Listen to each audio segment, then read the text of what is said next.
guys, this is Danish. I'm back with our free community webinar sessions. And today we have two, actually my friends, veteran digital nomads, world travelers, actually very experienced that they're gonna share some incredible trips around Europe. So I'm really excited about them. Let's just first thank you. Thank you, Cameron. Thank you, Krista. I mean, we are really grateful that you joined. How are you guys doing today? Doing well. Yay. Okay, so before I dive in, I just quickly want to share some community resources. But before community resources, I just want to share what we will be talking. So guys, today we'll be talking about Europe. We all love Europe. It's like the only piece of land where if you drive few hours, you meet another culture, another food, another language. And it has every taste, I guess. You have mountains, you have incredible cities, you have beaches as well, not as warm, but there are beaches, and it's like a perfect place. Why it's also important for a lot of digital nomads is that half of the world need visas to travel to different countries. So Europe or Schengen area, I want to say that is the place where anyone, if you get the visa once, you can travel to a lot of countries with that visa. So that becomes like your mini visa-free passport. So that's why you should be watching us, enjoying us. Both of them have traveled, so you're gonna talk from their personal experiences. I'm also a nomad. Don't forget, I've been traveling in Europe. I will be sharing it as well. So just quickly want to give a shout out to some of the supporter of these free community session. First, I want to give shout out to Safety Being. They are quite famous in the community. A lot of people use their insurance product, the most affordable, I would say. Also visadb, which is my own startup. So if you are planning to move abroad, and if you looking for tax advice or immigration advice, check it out. There's 254 experts and their services, all of them verified. This project is funded by European Union. Third, recent supporter, it's like a Mercury Bank. If you don't know them, it's like a $0 banking for remote digital nomads. So wherever you are, you can open this bank account and you can send unlimited wire payments abroad for $0. Again, guys, there's no cost. That's why I like to promote these companies for us, that there's no cost whatsoever. Actually, you get $200 if you're a digital nomad. If you click this link, you get $200 cash using this link, which we can. So guys, first, let me straight dive in. What do you think? What one word, if you want to describe Europe from the traveler's eye, what is the one word come into your mind? Cameron and Krista, you can answer one by. Krista first, ladies first. Yeah, I would say a lot of hidden gems. There's a lot of unexpected places that you can find that are quite affordable, incredibly beautiful, great food, great culture, and people are very kind. So I just say overall, unexpectedly wonderful. Wow, incredible. What about you, Cam? I describe it as Fantasyland. It's where you hear stories about, Beauty and the Beast, Cinderella. This is where they were inspired from.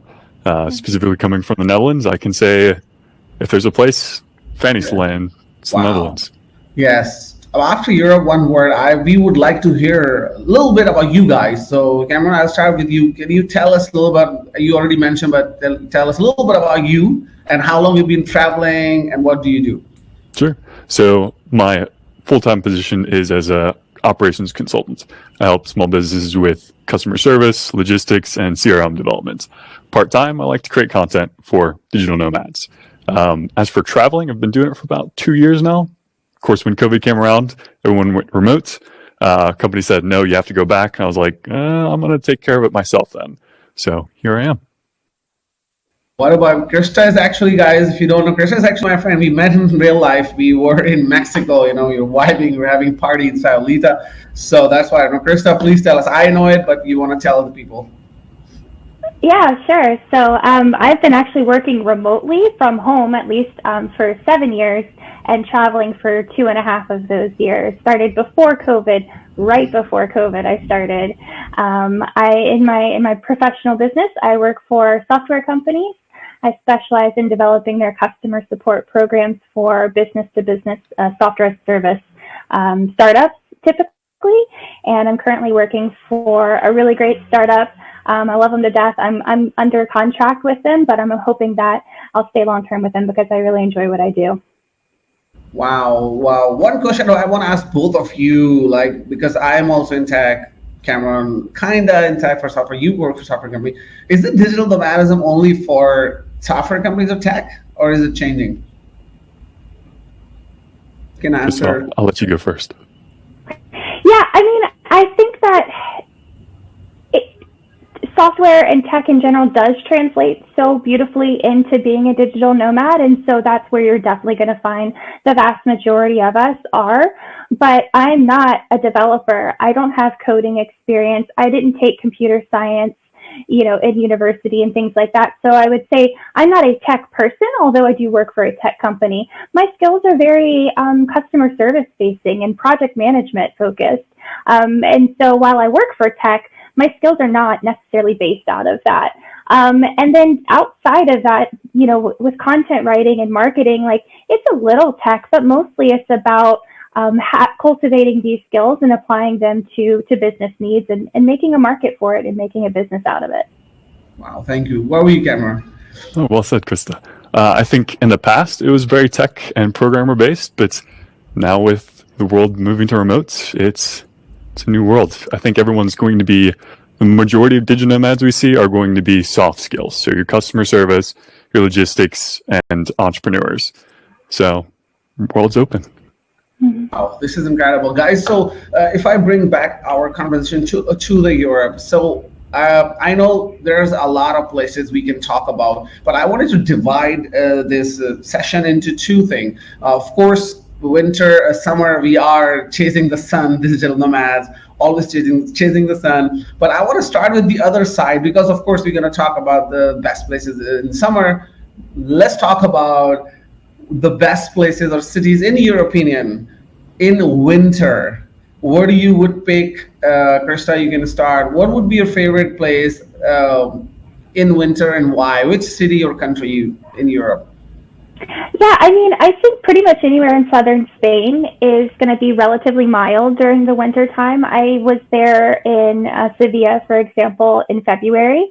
And I mean, yeah, I had to buy a sweater. I was coming from Mexico where, I hadn't worn a sweater or coat in years at that point. But, I had to buy a sweater and I bought some boots. But other than that, the weather was pretty warm and comfortable in the daytime. And then at night, bundle up a little bit, but that's when you just drink some wine and eat some tapas under a heat lamp, and it's okay. So I think southern Spain gets my vote for best winter location if you're like a warmth chaser like I am. Yay. And Cam? And to embrace the colds, I recommend Bulgaria, especially Bansko, as a great nomad hotspot. Also for very affordable skiing. If you want to fly into Bansko, I recommend stopping at Sofia. It is a large metropolitan area which competes with Tbilisi. I made that a post within our Facebook group. It's very affordable. It's very first world. All the amenities are there. And if you need, you can buy winter gear like I did. So Bansko and Sofia are at the top of my list for winter. Wow, incredible. So if I ask you guys, let's say Bansko, we hear a lot, Cameron. What is the cost of living in Bansko? You also shared like a detailed thing, but if you just quickly want to tell us, what would be the cost if I live in winter in Bansko? So it depends on which season. If you're going for winter, that is high season. Of course, all the folks are there for resorts. Expect accommodation to be above 500. Now, during the summer, you're going to be looking at between 200 to 400 for very quality places. Wow. Food, if you're eating out, it's going to be more expensive. It is a remote resort town, but if you're buying from groceries, it's going to be a little bit more affordable. On the basics, I spent about 600 to 700 on just the necessities, but then you can pay additional, 200 plus, which is what I did. So a total of 900 if you want to do skiing and co-works and all the other fun stuff. Wow.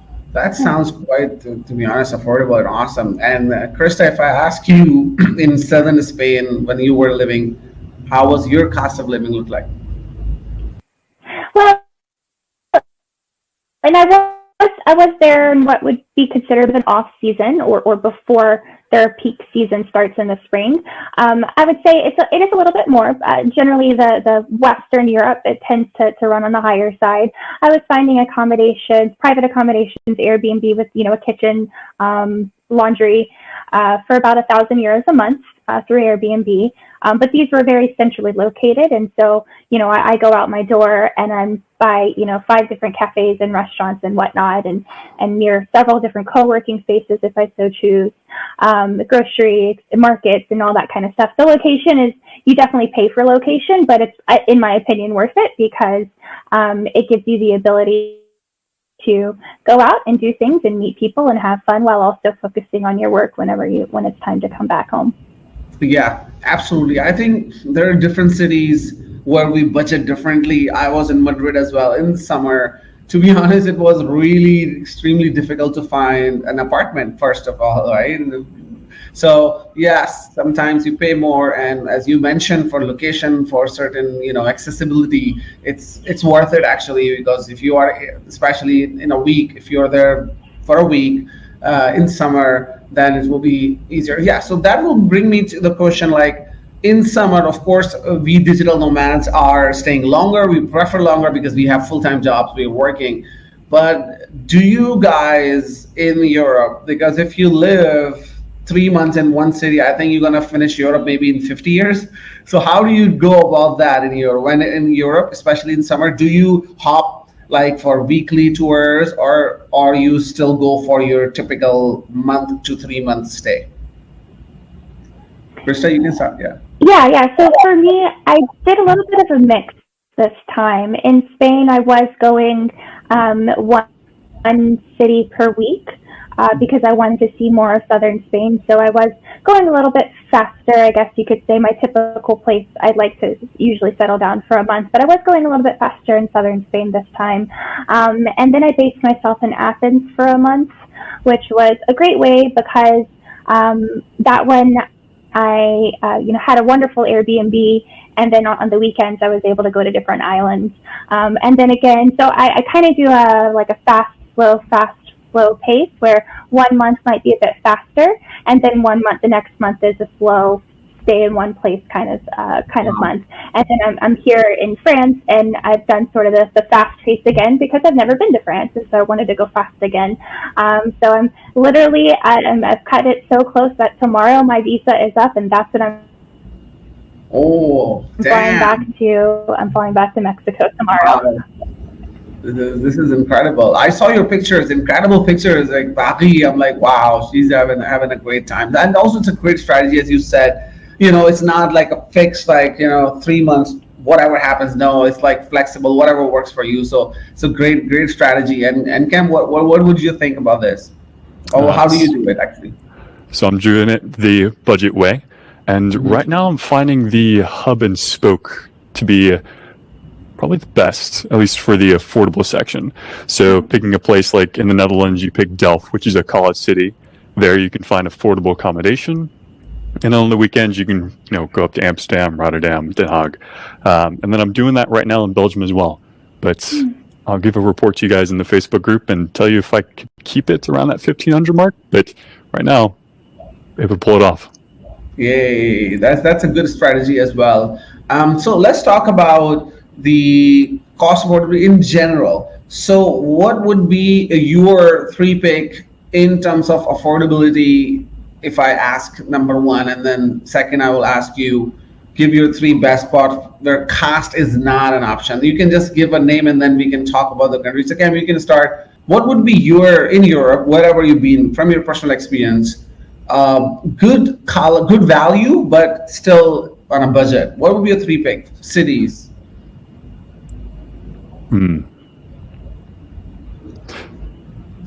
There's a northern city up in the Netherlands called Groningen. It is very unknown to the general, public. So it is affordable, has a lot of the things that you're looking for. So great co-works, great accommodation, affordable groceries. As for here in Belgium, I'm finding Ghent is to be really good. coworks are on the more expensive side, but things like groceries are super affordable. Like, I'm surprised how different it is between Netherlands. And then, of course, when you're looking at the most affordable places in Bulgaria, so your Sofia and your Banskos. Sofia being a metropolitan, I was able to pull that off for about 1,300. So, and that was pushing it. Like, I could have gone much cheaper. Wow. I'm getting excited about Belgium all of a sudden. I don't know why like that. So, Krista, what about you? What would you think? Cameron actually took one of my votes. I haven't actually been there, but I've priced it out, and I've heard nothing but great things about Ghent. Ghent comes back up, and that it's super affordable, very interesting. It's the Bruges without all the tourists, I've heard. So I would definitely vote Ghent as a good economical location. Athens, I really got a lot of mixed signals about Athens. People were like, "Oh, it's dirty," and I didn't like it, and I loved Athens. So Athens is another one. I was able to get a wonderful apartment. Internet was challenging, but never perfect anywhere you go sometimes. But the groceries were so cheap. I was getting groceries delivered. I got food delivered often. Taxis were inexpensive. So Athens is another vote for me. Wow. I have lived in Athens myself for 2 months, and I'm with you on it.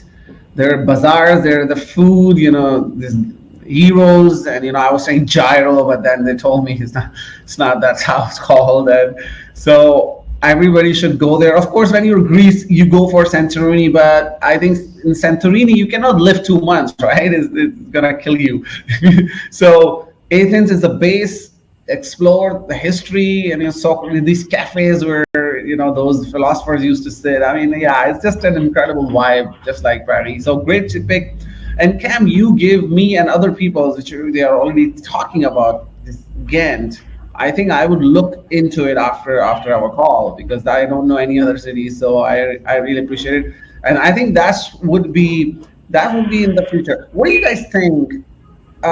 One question, like, I feel personally that places are running out for me, to be honest. This is the second time I'm in Brazil already in 5 years. And what do you guys think? Are we going to find places like Cam just gave us new jewel? Krista, what do you think? What we are going to do? It's a very crisis, like a digital nomad middle life crisis question. In terms of places in Europe or just in general? Just in general, in Europe or in general as well. Yeah, I mean, I think there's no perfect place for everybody, right? But there might be the best time, the best location for your budget, for what you're looking for, what time zone you want to work in. I think all of these play a big factor into what's going to be the right fit for you. So for me, I work U.S. Eastern Time Zone. Bali, Thailand, Vietnam, I'm sure they're wonderful places, but it's probably not going to be on my radar because I don't want to work in the middle of the night, and I know my limitations. And so Europe and Africa, South Africa, these are all places that work much better with my time zone. And that's where sort of I like to focus in on when I'm, and then of course, South America, Central and South America, to work on my Spanish and drink margaritas. And there's no perfect place. I think that as we continue to share our knowledge in the groups and in sessions like these, we can start to kind of ask each other questions of what do you value in a location? Fast internet, cost of living, beach, mountains, etc. And then you can focus in on a city or a region that works best for you. So there's not going to be any perfect answer of like, here's the best place ever. And if you do find it, don't tell anybody because it'll ruin it anyways. Oh, yes, this is crazy. Yes, yeah, I totally agree with you. And so I will ask you one question after that around time zone, because this is a big question, and I have to visit Bali, and I can go there. I've been hanging around in Latin America and Europe for last 3-4 years, so I would ask you how we solve this. But Ken, what do you think about that? Are we going to run out of places, or you think we will always find gems like you mentioned one of them? Well, Chris, I'm glad you mentioned don't tell anyone secrets. My goal is to find these small places that no one else has heard about for the Digital Nomad map and put it on the map. For example, I'll be going to Herceg-Novi in Montenegro. Most people think of, Split, Croatia being the Digital Nomad spot, but I'm hearing about Herceg-Novi is a really good spot, and I saw really 2 nice co-works. So I'm going to head down there, make a report for everyone, but I also plan on going into South Africa to show everyone what that is like. So, yes, right now, our imaginations might be limited, but that's because we've been relying on old information. We just need new stuff coming in. Yeah, this is exciting because I also am hearing, managing 150,000 people give you a good insider and what's the chatter, what people asking about. So Cape Town is keep coming back. South Africa's keep coming back. I'm seeing it. So I think we all need to have a plan. I think we should hang out there together, all of us. What I'm suggesting, what I made a plan before in community that, hey, let's do the mass migration. It's not like we're living in the same house. No, I think it's too much. We all need a space. Of course, we work. So I think the better is that we share like a time, few months, and then anyone can move in those months and live in our own apartments but hang out.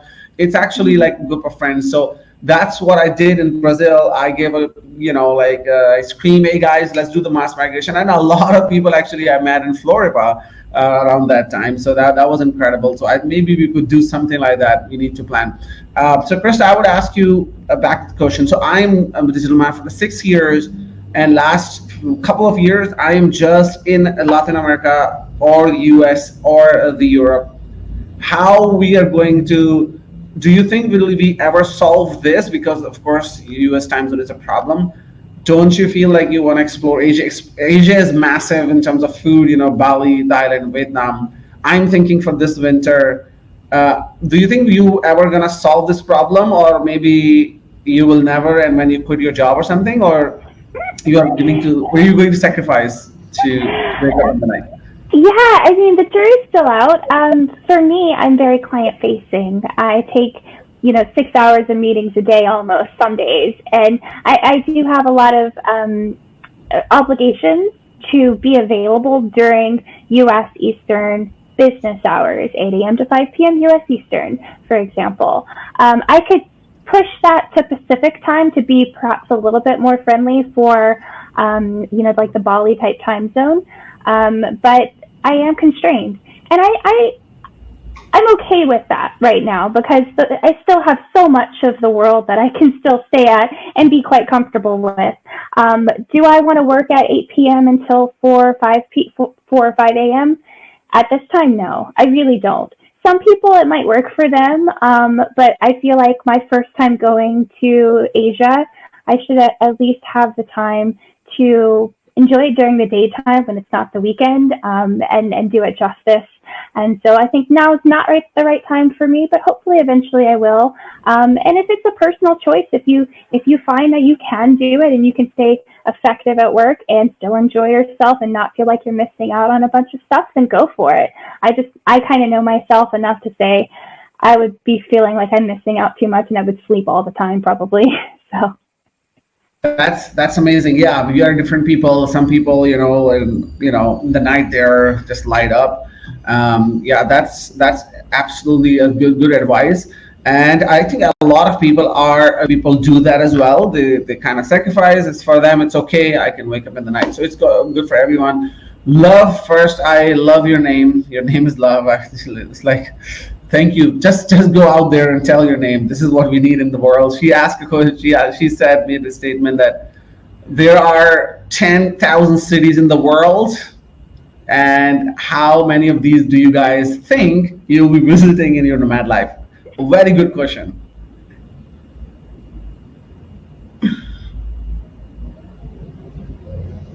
I think as many as I can. Moving month to month in order to get those Airbnb discounts, I only have, so much time in order to visit all those. So it's going to have to be, probably the hub and spoke. You find a main point that's most affordable, and then you go check out the smaller ones. Krista, is there any number you have, Krista? I have no idea. I would be very happy if I visited even a third of those on the list of the cities. I don't have a country count goal or anything like that. it's more about the quality of the time that I'm spending there. I do just like Cameron. I tend to stay in a country per month.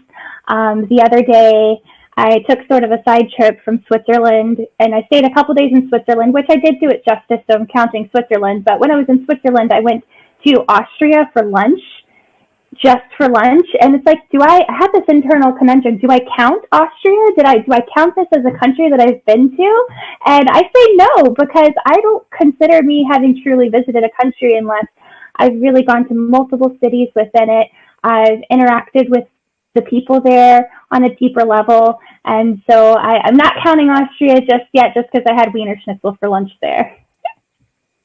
Wow. I know this is a thing, like the breakfast in like Germany and lunch, in Austria and something like that. It looks like fun. And of course, coming from North America, it's like, what? It's like, it's not possible. You're driving for days, you're still in there. Okay, yeah. So great advice, guys. There are one or two more questions I will be asking, but as the time, I took half an hour for you guys, already 28 minutes, but I really want to do this. It's a lightning fast round to ask you some, it's just fun, to people watching it, they can enjoy that.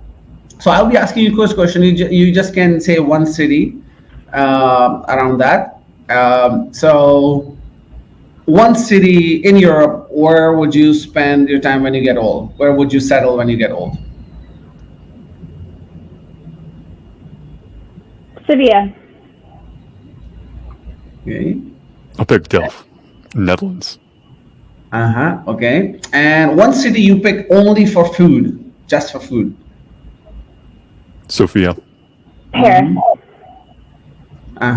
And only from Krista, what do you think one city where I think Europe is mostly safe for women, but one city let me ask you the other way around, in Europe, is there one city where you feel that it's kind of a little bit can be unsafe for women travelers, solo women travelers?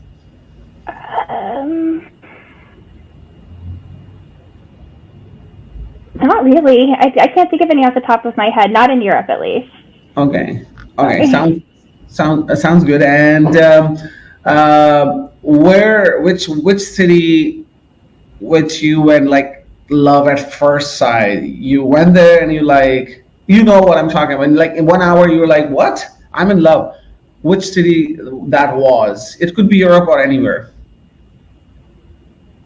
Malaga for me. Oh, interesting. That's cool. Mm-hmm. Wow. I liked Rotterdam. The energy, the newness, the vibrance, the new buildings. It was like Whoville built their own city. I loved it. Yeah, that's cool. I will get back to Melania's question. Melania, we are expert. You were talking to the veterans, so finding affordable accommodation. So Melania is saying Airbnb is getting more unaffordable as time goes by. What do you do about it? I only make $2,200 a month and want to go to Europe. Krista, you want to take here? Consider hostels. Consider staying at a hostel that is well located to a co-working space. For example, accommodations in Barcelona were cost prohibitive for me because I knew I was kind of, going to be coming to Paris and things like that. So I wanted to economize as much as possible. Let's consider hostels. Hostels are a great way to meet people and are generally centrally located. And then you can always just walk to your co-working space to actually take your calls and do work. So consider a hostel also because they have kitchen facilities usually. And so if you have the benefits of having an Airbnb, for example, is one of the benefits over a hotel is that you have cooking accommodations. Well, same thing at a hostel. So consider a hostel. Sure, that's cool. Cam, any tips? Facebook groups. Each city has their own, apartments, or you have your expat groups. Of course, first check Airbnb because that sometimes you do find those deals. And at minimum, you're going to get a good idea of what pricing is like. Mm-hmm. From that, you can find the Facebook groups, start messaging people, or just ask in it. You'll usually get a lot of real estate brokers message out to you. Try to haggle them down, and then don't tell anyone I said you this, but when you do find a place on Airbnb, you can message the host and ask if they'll bring the price down. Yeah, that's cool. I want to share as well, Melania, I've been living on Airbnb for the last 6 years. whenever I call, they're really nice with me. Now I know why. But so what you could do is like I would encourage that mostly the city center places are crazy expensive. So if you can find a little bit off, because you should think if you're working full time, you're not hanging out every night. You're not going out every night, right? You're going on the weekend. So it's okay if you go on a side where you can get a cheaper place and you can Uber to party night or you can explore. So that would be my one advice. Right now, I'm also browsing. I'm shopping for countries. So I was looking in Serbia. It's like 1,200 euros, and it was like 500 euros for an apartment. Now it's 1,200 because summer is opening up. So this is the same strategy I'm using. I'm trying to find a little bit off properties. That's number one. Second, book in advance as long as you can, right? Because now say Airbnb has a cover. It's called air cover. So if they cancel, the Airbnb will cover you and find you the place. So now we have more security on Airbnb. And third, as Cam said, you can always ask the thing. In Europe, if you're moving shortly, Krista's advice is amazing because you don't have time to find people. It's better to stay in hostels. Salina is one of the example, but there are, to be honest, other great hostels as well where you can stay there, right? One more question, if you don't mind, can you also share with another nomad now and then to split dollar? This is a very good question. I actually tried it, but I don't know how it would work wise. But what do you guys think about this idea that, for example, Cameron and Krista, you guys say, hey, let's book an Airbnb and let's share the cost? I've done it before. I've done it before with people that I've met through the group. I've done it before, and then totally like, hey, we're just friends. Here's 2 bedrooms. I've done it before, and as long as obviously you're taking the risk. One of you at least is taking the risk, and the other is having to have goodwill. And here's my TransferWise, here's my PayPal or Venmo, whatever it is, right?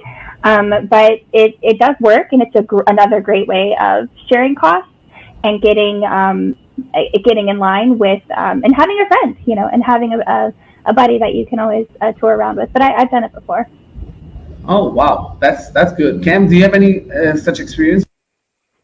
I do not. But Tanish, that mentioned that the migration, that sounds like a perfect opportunity in order to do such a thing.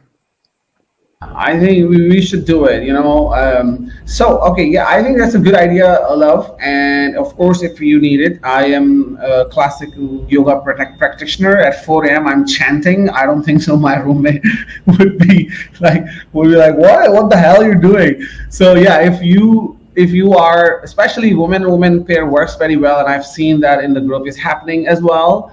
I mean, to be honest, we don't mind. We are all open-minded digital nomads. You should book with the man or anyone, to be honest. But yeah, double check if you vibe with it. Otherwise, you stuck with someone you're not vibing for a month. So, okay, check it out. Yeah, but it's a good way to cut the cost. Let me see if I missed out any question there. Yeah, I think Dan, there is no perfect. But if you had to pick one place right now to make your home base, which would be it, and what criteria did you use to select it? Like for a home base, like for digital nomads, home base is also a temporary base, I guess. But what would you pick? That's Dan is asking. Dan the man. I don't really do the whole home base thing. I would do like Cameron does, the hub and spoke. So it would just kind of depend on what I want to see and where I could find accommodation that's within my budget that has things there that I like, as well as easy connections to other places that I would want to be at. So there's no perfect answer. But if I were to do it again, or rather the next time I come to Europe, because I have to leave tomorrow, the next time I come, I'm definitely going to go to Ghent. And I think that even from there, I can take trains or short plane rides to other areas in Europe and stay the weekend and things like that, and then go back to the home base.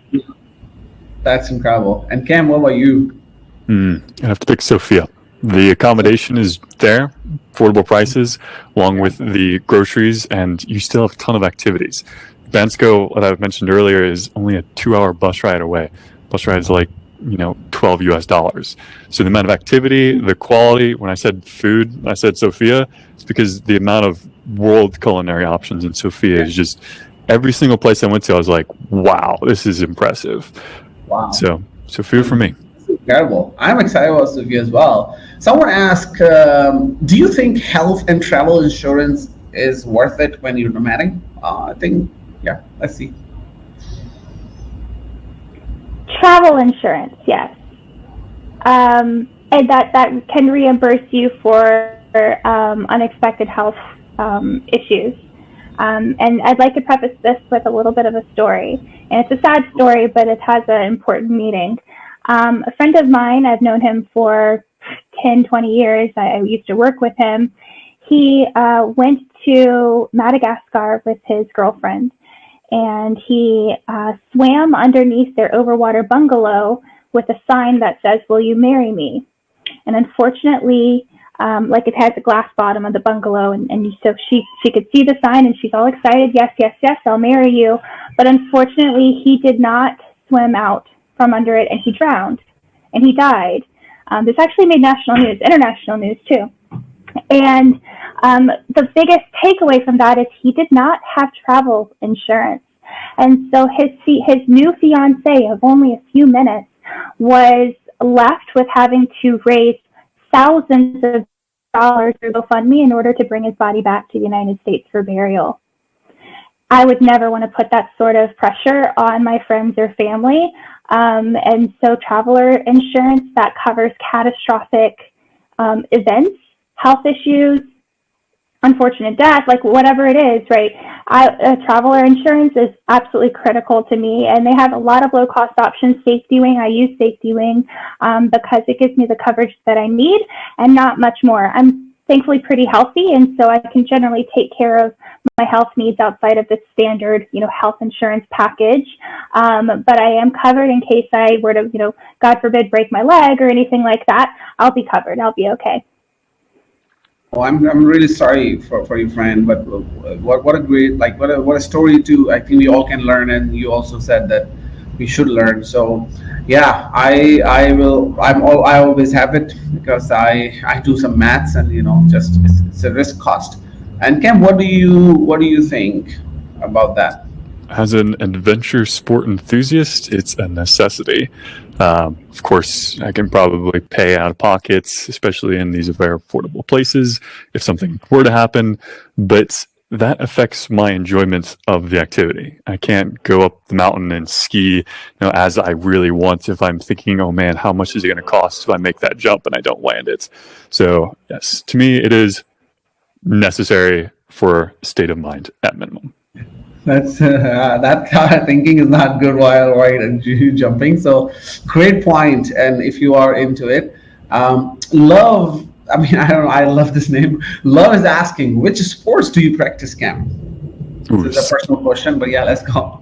I am adding on as I travel. So I went to Dahab to learn to windsurf, and I ended up going and learning how to scuba. I went to Bansko to ski. I didn't ski as much as I wanted to, but I'm sure when I do return, I'm going to learn how to snowboard. So you name it, I'll either be doing it or I am doing it now. Ah, wow. I think Krista, we're excited because I think, Krista, you were also trying something, right? Yeah, so I learned how to scuba in Dahab. I went to Dahab, and I just went just because I was doing my whole Egypt last year. And everybody was like, well, you got to go to Dahab, but go last. And I was like, go last? They're like, yeah, totally go last because you won't want to leave. And it's true. It's great. So I enjoyed, about 3 weeks of regular Egypt, Cairo, Luxor, Aswan, and then went to Dahab, and I was like, yep, I'm going to stay. And at first I'm like, I'm scared. I don't want to go scuba diving. I don't know anything about it. And then 2 days later, I went snorkeling, returned the snorkel gear, and immediately was like, sign me up for open water course and let me get my certification. And then I went straight into my advanced certification, and now I'm on my way to getting my rescue diver. I've got over 50 dives under my belt because I'm obsessed with scuba diving, and it's because of Dahab. And so some of these locations really give you these types of experiences where you take that sport and you bring it back over to other places. So I've been scuba diving in Mexico, which is why I'm going back to Mexico to do more scuba diving. Yeah, oh my gosh, to be honest, this is just listening to you is like goosebumps. Like, I want to do this. I really want to try it. The problem is I have water phobia and I can't swim. So this is why I'm delaying. But after do I need like, is it okay? Is it easy, right? It's not that crazy if you. You actually don't swim that much with scuba. You're not swimming at all with your arms. It's more about your buoyancy and your breathing, and you do your legs like this at most. So a lot of people don't actually swim with scuba, know how to swim with scuba diving, and that's okay. Okay, so what my plan is, when you done rescue diver training, then I will try with you so you can save me. Hey. We'll go to Dahab and we'll all do it together. How about that? Yeah, let's do that. And okay, I'm again sorry, but to be honest, like we all are passionate about travel. We can go on for a few hours, and it's like a hangout as well. But I want to ask you one thing before we conclude this incredible session. That where you are going, I know you're going to Mexico. What is your plan for the next 6 months, Krista? First. I have no idea. I have no idea. I mean, I don't know. Don't ask me this. I have no idea. I would like to come back to Europe for September, basically as soon as they'll let me in, and do, September, October, November, and then I'll get kicked out again. So, I mean, that's kind of my general idea is hang around Mexico, maybe go to Colombia for some dental work because it's super cheap there. Maybe go visit my friends in Lima, I don't know. I have no idea. Yeah, this is exciting. Actually, having a no idea, it's actually a great idea because it keeps your options open and you can go anywhere. So great choice. You mentioned some names. They are incredible. Check out Quito. I'm actually going there 2 weeks. I'm touching the Quito and going to New York in Canada. But Cameron, what do you think? Where are you going? Do you know anything or just rough idea which continent you're going to be? Yeah, so I'll be going to France after here in Belgium. And then from France, I'll be heading down to Montenegro, to Herceg Novi. I might be going to Split, Croatia, just because I keep hearing about it. We will see. I think from there, I'm going to head over to Turkey, and then that'll be my worldwide, hub and spook. Might be India, might be South Africa. We will see.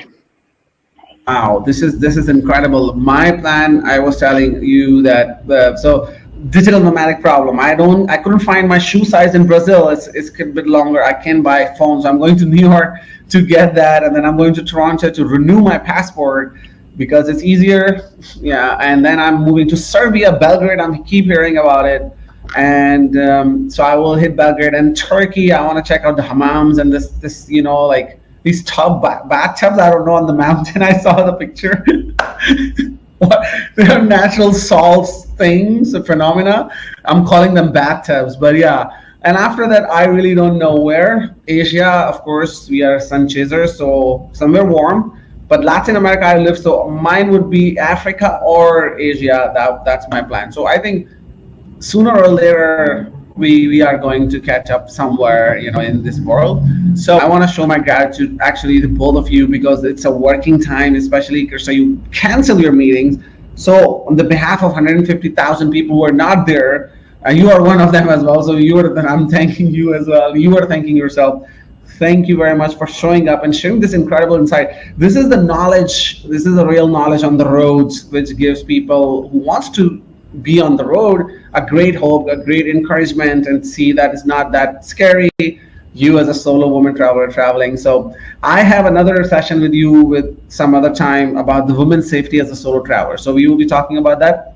But thank you very much, Krista. And Cam, I haven't met you before, but I have a great energy. You are a contributor in the community, which I am really grateful, and I really see it and I really appreciate it. So thank you very much. I don't know, maybe it's not a work time, but I think it should chill out time maybe. So really appreciated both of you. This video, guys, we will be putting it. You can watch a replay, but if you're watching on YouTube, join our community. You can connect. These are our community gems. There's no money or thing. We just friends and we share knowledge.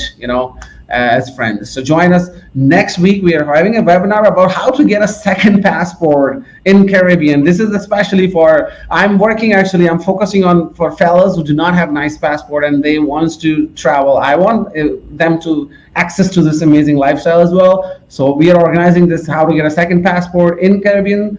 It's an investment program. So not everybody could do that, but this would be an exciting webinar. So join it.